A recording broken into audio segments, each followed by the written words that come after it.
Hoje é o Dia Internacional da Síndrome de Down. Nós queremos também falar sobre esse assunto no programa. Quero muito agradecer o carinho do pediatra Tadeu Fernandes, sempre participando conosco, esclarecendo dúvidas e trazendo informações curiosas e importantes. Obrigada, doutor, pela presença. Eu que agradeço. E num dia tão especial, falando dessas crianças tão especiais, que são as nossas crianças com síndrome de Down. O doutor vai trazer daqui a pouquinho algumas curiosidades, mas antes eu queria compartilhar com vocês, gente, um vídeo lindo, lindo, lindo. Eu vou chamar o vídeo e voltando, eu comento sobre ele. Olha só. Stallone, Márcio e Aninha, 3 amigos inseparáveis. São todos e todos por um! Que resolveram fugir do instituto onde viviam, em busca dos seus sonhos. Eu quero casar. E eu quero ver o mar. Eu quero voar. E eles acabaram encontrando a maior aventura de suas vidas.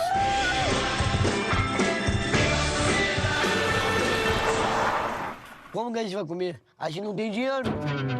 Everybody go! It's a robbery! Quem assalta a loja de conveniência armada é o quê? Estamos falando de 3 jovens com síndrome de Down. Em menos de 24 horas, eles já estavam famosos em todo o país. O que eles estão fazendo? Como o senhor explica eles usarem frases de filmes para assaltar os estabelecimentos? Eles veem muitos filmes. Você sabe onde eles foram ou não? Japão. Selma. Foi... Prefiro ser... Eu sou normal. Eu prefiro ser essa metamorfose ambulante do que ter a... Colegas, embarque nessa divertida e emocionante viagem.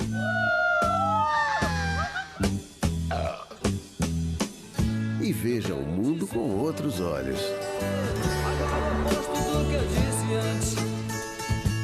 Eu quero viver. Eu vou te fazer mulher mais feliz do mundo. Você não percebe que a gente é diferente? Não tem problema. Gosto de gorda. Colegas, breve nos cinemas. Laricão. Tem filhos. Não sei se vocês em casa conhecem, mas Colegas é uma divertida comédia que trata de forma poética coisas simples da vida através dos olhos de 3 personagens com síndrome de Down. Eles são apaixonados por cinema e trabalham aí na videoteca do instituto onde vivem.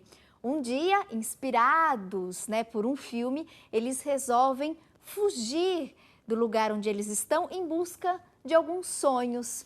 Então é um exemplo muito lindo, a gente vê os atores, com síndrome de Down apresentando esse filme, gente, ele foi aí premiado por diversas vezes e a gente fez questão de mostrar que apesar das limitações que todos nós temos, é possível a gente trabalhar, a gente viver, a gente fazer tarefas diárias, a gente ser feliz. Doutor, é muito bonito a gente ver esse exemplo. De crianças, atores com síndrome de Down atuando e hoje a gente vê em diversos lugares, comércio, indústrias, essas pessoas também sendo inseridas no mercado de trabalho e esse é um direito que eles têm. Eu assisti esse filme, ele ganhou em Gramado o prêmio dos Quiquitos de Ouro lá em Gramado e é um filme muito interessante e ele mostra justamente essa ideia. A criança, os adolescentes, no caso, com síndrome de Down, saindo da instituição para viver o seu sonho. Então, a gente tem que lembrar que esse paciente com síndrome de Down, ele é uma criança como outra qualquer. Ele tem sonhos, ele tem desejos, ele tem ambições. Então, acabou aquela história de você ficar escondendo. Na verdade, essa é a palavra, escondendo o paciente com síndrome de Down dentro de instituições. Hoje, nós temos até leis que obrigam empresas a contratar esses pacientes, esses indivíduos, eu até digo mais, esses cidadãos a ser integrados ao mercado de trabalho e você hoje encontra eles trabalhando em famosas lanchonetes, em rede de supermercados, mostrando que eles são um indivíduo ativo e que ele tem condições de dar muito para a sociedade. não só como trabalho, mas como exemplo de vida. Como é feito hoje o diagnóstico, doutor? O diagnóstico atualmente é feito intraútero. Hoje acabou surpresas da mãe, nasceu a criança e ela não está preparada na sala de parto. E eu já tive, infelizmente, essa situação de ter que chegar para uma mãe e meu nenê, na sala de parto, ela está totalmente fragilizada. Você contar para ela ali que é uma criança que tem a síndrome de Down. A mãe tem que ser preparada também. Então, hoje o diagnóstico é feito intraútero, através do ultrassom, através de alguns exames que a gente chama amniocentese. É uma agulha que, através da região periumbilical da mãe, a gente atravessa, chega até o líquido amniótico, aspira o líquido amniótico, manda para uma análise de cariótipo e aí você já tem o diagnóstico já na 18ª semana de gestação. No início da gestação. Então há todo um trabalho dessa mãe. A mãe, quando nasce a criança, ela já está preparada e bem orientada. Hoje nós temos uma equipe multidisciplinar, onde envolve psicólogos, pediatras, obstetras, geneticistas, que vão contar para a mãe tudo que é essa nova geração Down. É uma geração totalmente produtiva, totalmente integrada ao nosso meio. Doutora, a gente já falou aqui por diversas vezes da importância da inclusão, né? Das oportunidades que devem ser dadas às pessoas com síndrome de Down, mas eu queria muito aproveitar o seu conhecimento e falar um pouquinho, conhecer mais sobre a questão, por exemplo, da imunidade. A gente tem aqui um dado, algumas pesquisas, por exemplo, indicam que pessoas com síndrome de Down, elas tendem a ser mais intolerantes ao glúten, à lactose, ao hipotireoidismo. De fato, essas crianças, elas estão mais sujeitas a desenvolver algumas restrições alimentares e algumas alergias. É mais comum nas crianças com síndrome de Down? Sim, sim. Inclusive nós, pediatras, agora, nós estamos passando por eu participo desse programa, eu dou aula num curso que a todos os pediatras do Brasil, onde treina pediatras a como cuidar do paciente Down. Isso começa desde o nascimento e na primeira semana de vida, onde nós fazemos uma triagem. Nós sabemos que as cardiopatias congênitas são mais frequentes no Down, então eles merecem um exame cardiológico mais apurado. Nós sabemos que o hipotireoidismo é mais frequente no Down, então nós temos que fazer todo um rastreamento dos hormônios da tireoide. Nós sabemos que a doença celíaca que você falou, que é essa intolerância ao glúten, é mais frequente no Down. O refluxo é mais frequente no Down. E como você bem disse, as infecções são mais frequentes. Por quê? Devido a eles terem uma protusão, uma proeminência da língua maior, então eles fazem muito a respiração bucal. Então eles têm muita infecção de via aérea superior. Como eles têm uma deglutição, que nós chamamos de atípica, eles não deglutem com a mesma motilidade que outras crianças, há muito risco deles aspirarem alimentos, líquidos para o pulmão, então ter pneumonias e repetição. Então nós temos que preparar essa criança para o mundo. Então a gente tem que fazer toda essa triagem das principais patologias e investir muito nisso que você falou, investir em nutrição. E aí que entra uma coisa legal. Se você tem uma mãe que desde a gestação já sabe que ela vai ter um filho Down, ela tem que se preparar.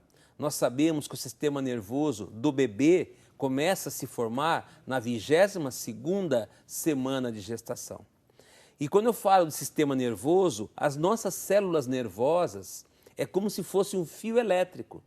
E ele tem que ser encapado, como o fio elétrico é encapado por aquele plástico. Os nossos neurônios, os nossos nervos, as nossas células nervosas são também encapadas por uma bainha chamada bainha de mielina. É uma bainha de gordura, mas não é qualquer gordura, é uma gordura boa. A gordura oriunda do ômega 3, que tem o DHA, que tem o ARA, que tem o EPA.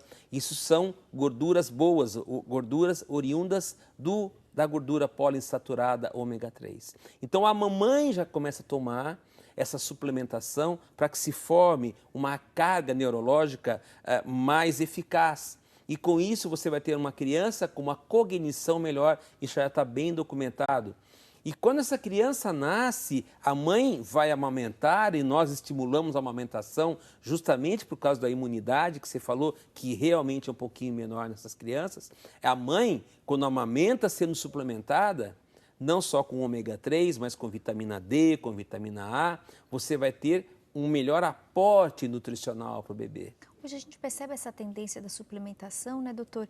E eu até estou muito feliz, particularmente, de você estar falando um pouquinho sobre isso, porque a gente fala com uma certa frequência no programa da importância dessa suplementação, que hoje é um hábito não só dos brasileiros, mas do mundo inteiro a gente percebe essa tendência, devido à deficiência de alguns nutrientes que o nosso organismo tem, gente, e de fato dessa necessidade, buscando a prevenção. Porque quando a gente consegue prevenir, muito melhor. E a gente percebe especialmente alguns nutrientes, algumas vitaminas e algumas gorduras boas sendo muito efetivas nesse processo de prevenção.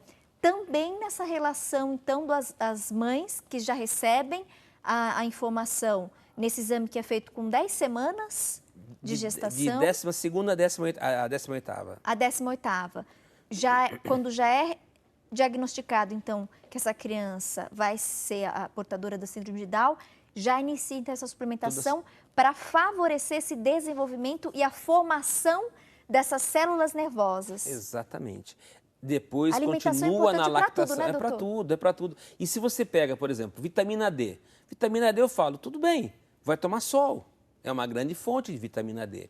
Mas se você fala, no caso, por exemplo, do ômega 3, nenhum ser animal consegue produzir ômega 3. Muita gente fala, o salmão é rico em ômega 3. Sim, o salmão das águas frias e profundas da Noruega, do Chile, eles são ricos. Por quê? Não porque o salmão produz. O salmão se alimenta de algas marinhas que elas produzem o ômega 3. Então o salmão come a alga marinha e ele se incorpora com o ômega 3 e quando você vai comer o salmão, você vai adquirir ômega 3. Só que hoje virou mania, né? Cada esquina tem um restaurante japonês, então muita gente fala, eu vou no restaurante japonês, eu como muito salmão, né? Só que nem todo salmão vem das águas frias e profundas da Noruega, nem das águas frias e profundas do Chile. Tem muitos criadouros aqui perto de Campinas. Cativeiro, né? Criado em cativeiro. E esse salmão criado em cativeiro, ele é alimentado com ração. E a ração não tem ômega 3. Então, este salmão, apesar de você estar comendo salmão, é um salmão que não tem o ômega 3. Geralmente, né? Preferencialmente, as gestantes, elas têm receio, né, de fazer uso de alguns suplementos. Por isso, a gente sempre indica para vocês tirar dúvidas com seus médicos de confiança. E eu fico muito feliz quando os nossos especialistas, eles reforçam, porque de fato hoje, gente, tem muita coisa no mercado, tem muita opção, tem coisas realmente que, né, não são tão benéficas para o nosso organismo, mas existem alimentos, nutrientes e substâncias que são necessários. Por isso, hoje a gente vê diversos especialistas em todas as áreas ressaltando essa importância. Então, para as mamães gestantes que geralmente têm, né, aquela preocupação em dobro do que consumir, do que vai para o filho, essa questão da suplementação é importante, inclusive quando a gente fala em síndrome de Down. Sim, eu acrescentaria, você falou da gestante, eu falo também da lactante. A que está amamentando. A que está amamentando. Então, se você pega uma criança com síndrome de Down, que você oferece para ela uma boa nutrição, um bom acolhimento, uma boa integração às outras crianças e você investe, essa criança precisa de fonoaudiologia para ela ter uma melhor dicção, ela precisa de fisioterapia para melhorar a sua postura e ele tem uma tendência a engordar para aumentar a atividade física. Você tem que investir numa boa odontopediatra porque eles têm um problema de formação de cáries dentárias, então precisa de uma saúde bucal também mais aprimorada. Aprimorada, isso mesmo. Ele precisa de um professor de educação física, porque ele precisa de atividades físicas específicas. Precisa de uma psicóloga para ele saber que ele está sendo integrado ao mundo, que ele é uma pessoa ativa, produtiva e que não é diferente, ele é igual. ele é igual a qualquer outra criança em termos de potencialidades do que fazer. Então, é o que eu falo, é uma atenção integral, não é só o pediatra, a psicóloga, a fono. Então, é o que a gente chama de equipe multidisciplinar. E nós hoje, comemorando o dia da síndrome de Down, a gente tem que passar essa mensagem de otimismo, de esperança. E esse filme é muito interessante para a gente ver que realmente nós estamos conseguindo conquistar grandes avanços em relação à síndrome de Down. Quem não assistiu, vale a pena, né, doutor? Com uma dica aí de passeio também, uma dica de cultura para vocês. Obrigada, viu, doutor, pelo carinho que você sempre tem conosco, com o nosso público e hoje levantando essa bandeira tão importante, né? Valeu, Tati. Muito Obrigada obrigado. Obrigado a todos pela atenção. Boa semana, doutora. Até breve. Até breve. Obrigado.